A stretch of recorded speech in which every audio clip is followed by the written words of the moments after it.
Chers amis, bonjour. Demain, en Israël, sera fêté le 53e anniversaire de la réunification de Jérusalem.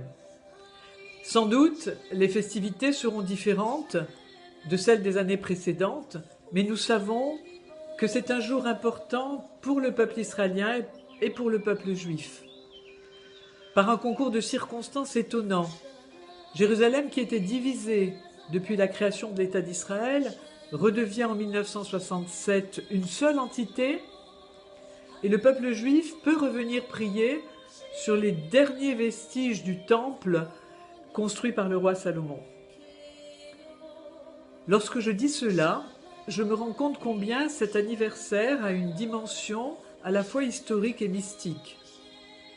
Modestement, le Centre culturel juif Simone Veil a décidé de partager le sens profond de cet événement, et c'est Armand Tierniak qui a initié il y a 43 ans cette tradition que les équipes qui se sont succédées ont respectée avec bonheur.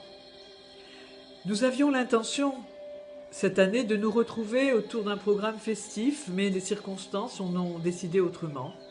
Sachez que ce n'est que partie remise, parce que Jérusalem tient une part importante dans nos cœurs, et au bout de toutes ces années de militantisme, nous avons vu que nos convictions, parfois discutées, ont rejoint l'histoire avec la décision prise par certains pays du monde, et notamment les États-Unis, de transférer leurs ambassades dans la capitale d'Israël, et ce n'est qu'un début.